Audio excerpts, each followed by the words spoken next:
آج کی ویڈیو کا ٹاپک اسٹائلسٹک ہے۔ اس کے اندر ہمارا بیسک فوکس رہے گا اس کا اوریجن، اس کے definitions, goals, nature and scope. تو بغیر ٹائم ویسٹ کرتے ہوئے ہم سٹارٹ کرتے ہیں ہمارا آج کا یہ ٹاپک۔ یہ 1917 کی بات ہے جب رشیا کے اندر کچھ فارمولسٹ اسٹائلسٹک کے بارے میں بات کرتے ہیں، اپنا ورک اسٹائلسٹک پر انٹروڈیوس کرواتے ہیں، لیکن لوگوں کے پاس ان پر توجہ دینے کے لیے بالکل بھی وقت نہیں ہوتا۔ وہ ان کے کانسیپٹ، ان کے آئیڈیالوجی کو سمجھنے کی کوشش نہیں کرتے، کیونکہ وہاں رشین ریولوشن چل رہا ہوتا ہے، جس کی وجہ سے ان کا سارا دھیان اس ریولوشن کی طرف ہوتا ہے۔ اسٹائلسٹک پر لوگوں کا دھیان اس وقت تو نہیں گیا، لیکن آنے والے سالوں نے یہ پروف کیا کہ آتھر کا وہ سٹائل، آتھر کی وہ یونیکنس جو اس کے کام میں ہمیں نظر آتی ہے، جس کی وجہ سے ریڈرز انفلوئنس ہوتے ہیں، ریڈرز کے ایموشن ایووک ہوتے ہیں، ریڈرز اس رائٹر کے کہانی کی طرف اٹریکٹ ہوتے ہیں۔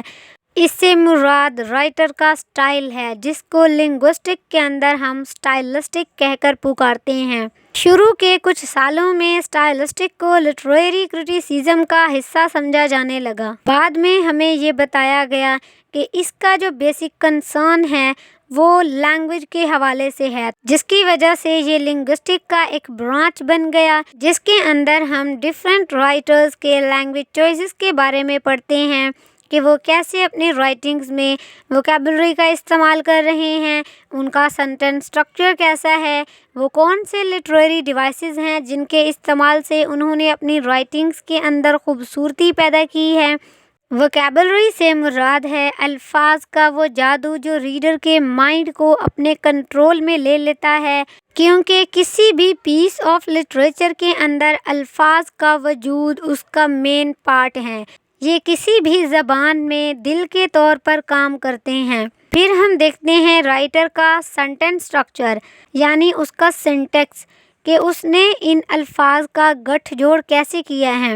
اور تیسری وہ چیز جو اسٹائلسٹک میں سب سے امپورٹنٹ ہوتی ہے لٹریری ڈیوائسز کا استعمال، جس سے مراد میٹافر، سیمیلی، اینافورا، کیٹافورا، آئرنی، سارکیسم وغیرہ شامل ہیں، جس کو ہم اردو میں استعارہ، تشبیہ، مجاز مرسل، کنایہ، تلمیح، قافیہ، ردیف وغیرہ کہہ کر پکارتے ہیں۔ ان تینوں ایلیمنٹس کے استعمال سے ہمیں اس چیز کے اوورآل لک کے بارے میں پتہ چلتا ہے۔ ڈیوڈ کرسٹل جو کہ ایک جانا مانا لنگوسٹ ہے، وہ اسٹائلسٹک کے بارے میں بیان کرتا ہے۔ وہ effective use of language prose کے اندر جو کسی اسٹیٹمنٹ کو بنانے کے لیے استعمال کیا جاتا ہے یا پھر ایموشنز کو کنوے کرنے کے لیے یوز کیا جاتا ہے۔ اسی طرح سے تھامس کین یہ کہتا ہے اسٹائلسٹک لینگوسٹک کی وہ اسٹڈی ہوتی ہے جس کے اندر رائٹر اپنے لینگویج چوائس کو بہتر بناتا ہے، اپنے تھاٹس کو ایکسپریس کر کے، اپنے فیلنگز کو ایکسپریس کر کے ایک بہترین انداز کے ساتھ، تاکہ ریڈرز کے مائنڈ کو کنٹرول کر سکے، تاکہ ریڈر کی اٹریکشن گین کر سکے۔ اسٹائلسٹک کے دو میجر گول ہوتے ہیں۔ پہلا تو یہ ہوتا ہے کہ ہم نے ایک میننگ فل انٹرپریٹیشن دینی ہوتی ہے اس ٹیکسٹ کے بارے میں جو ریڈر کے سامنے پریزنٹ کیا جا رہا ہوتا ہے۔ اس کا دوسرا گول یہ ہوتا ہے کہ ہم نے ریڈر کو بہت زیادہ نالج دینا ہوتا ہے، ہم نے اس کے نالج کو ایکسپینڈ کرنا ہوتا ہے، اور اس کے علاوہ اس کو لینگویج کی اویئرنیس دینی ہوتی ہے کہ دیکھو لینگویج ایسے بھی استعمال ہو سکتی ہے۔ یہ جو میجر گولز ہیں اسٹائلسٹک کے، یہ اسٹوڈنٹ کو مدد دیتے ہیں کہ وہ اچھے سے ڈیپلی اس ٹیکسٹ کو انالائز کریں، اس ٹیکسٹ کے اس میننگ کے بارے میں دیکھیں جو رائٹر نے اوپر سے کہا ہے اور اصل میں وہ کیا کہنا چاہ رہا ہے، دونوں کے درمیان میں فرق کریں۔ اس کی بہترین مثال ہمارے پاس ہینریک ابسن کا ایک ناول اے ڈولز ہاؤس ہے، جس میں وہ عورت کی زندگی کو ڈول سے تشبیہ دیتا ہے۔ وہ کہتا ہے جیسے ایک گڑیا کا مالک اس کو ایک گھر تک محدود کرتا ہے اور اس کے بارے میں فیصلے لینے کا اختیار رکھتا ہے، اسی طرح سے عورت کے سارے اختیار بھی ایک مرد کے پاس چلے جاتے ہیں، پھر چاہے وہ اس کا بھائی ہو، باپ ہو یا شوہر ہو۔ یہ سب کچھ ہمیں تب پتہ چلتا ہے جب ہم ایک ٹیکسٹ کو ڈیپلی انالائز کرتے ہیں، اس کے ود ان دا میننگ اور بیونڈ دا میننگ کو دیکھتے ہیں، جس کے ذریعے سے ہمارا نالج بھی ایکسپینڈ ہوتا ہے اور ہمیں لینگویج کے بارے میں اویئرنیس بھی ملتی ہے۔ Nature and scope of stylistic, جیسا کہ ہم لوگوں کو پتہ ہے دنیا میں جتنے بھی انسان ہیں وہ سب کے سب اپنے اسٹائل کی وجہ سے جانے جاتے ہیں۔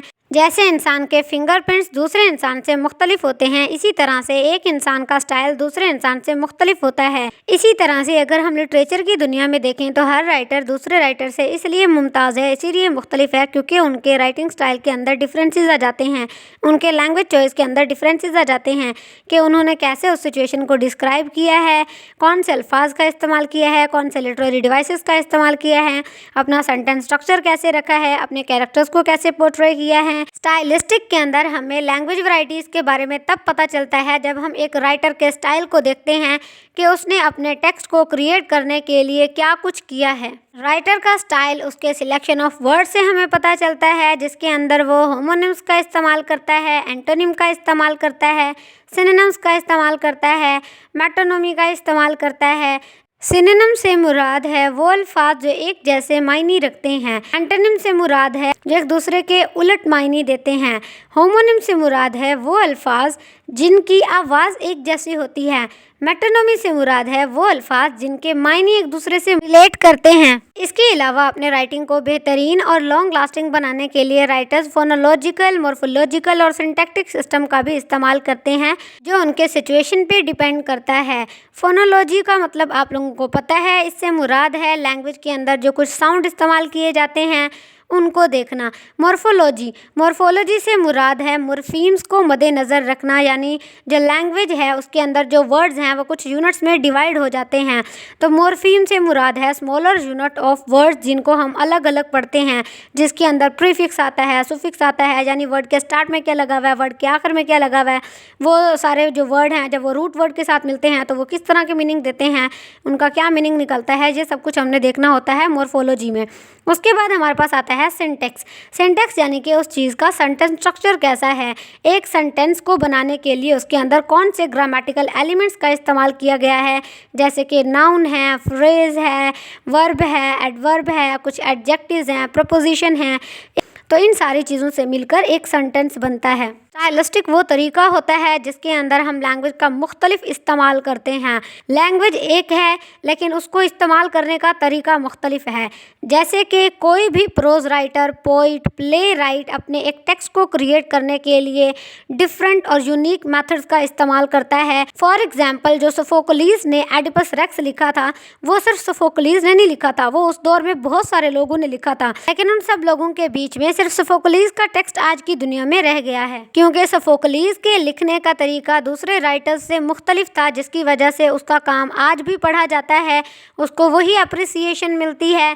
जबकि उसी के साथ के जो कुछ राइटर्स थे या उससे पहले के जो राइटर्स थे जिन्होंने एडिपस रेक्स के कॉन्सेप्ट पे लिखा था उनको कोई अप्रिसिएशन नहीं मिली, उनका जो वर्क है वो लॉन्ग लास्टिंग नहीं रहा क्योंकि उनका जो स्टाइल था वो इतना यूनिक नहीं था कि उसको रहती दुनिया तक लोग पढ़ें। तो इस तरह से हमें लिंग्विस्टिक चॉइस के ज़रिए पता चलता है कि एक राइटर की राइटिंग में वो कौन सा रिफ्लेक्शन है जिसने उसके लिंग्विस्टिक चॉइस को डोमिनेट किया है।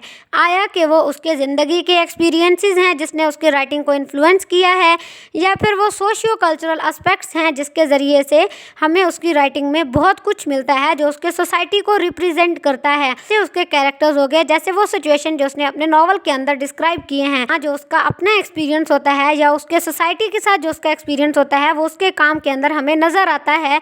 उसकी झलक हमेशा हमें उसकी पर्सनालिटी में भी नज़र आती है और वही जो शेड है वो हमें उसकी राइटिंग में भी नज़र आता है। ये कहना बिल्कुल भी गलत नहीं होगा कि स्टाइलिस्टिक लैंग्वेज और लिटरेचर के अंदर एक बॉर्डर लाइन है जिसकी झलक हमें लिटरेरी और नॉन लिटरेरी टेक्स्ट दोनों के अंदर नज़र आती है। एक टेक्स्ट है वो मुख्तलिफ डिसिप्लिन से मिलकर बनता है, जैसे कि उसका लिटरेचर, जैसे उसकी सोशियोलॉजी, साइकोलॉजी, फिलोसफी और बहुत सारी चीज़ें। किसी भी टेक्स्ट के अंदर सोशियोलॉजी का इस्तेमाल इंसान के सोशल इंटरेक्शंस को दिखाने के लिए किया जाता है, जबकि साइकोलॉजी से मुराद है इंसान के माइंड की स्टडी करना जिसके अंदर हम स्ट्रीम ऑफ कॉन्शियसनेस को पढ़ते हैं। इससे मुराद है इंसान के अल्फाज का खजाना इतना लामहदूद है कि वो कहना चाहे तो वो कहता जाए, कहता जाए, कहता जाए, उसके अल्फाज ख़त्म ही ना हो, लेकिन जब उसके कहने की बारी आती है तो उसके मुंह पे टेप लग जाता है और वो चुप रह जाता है।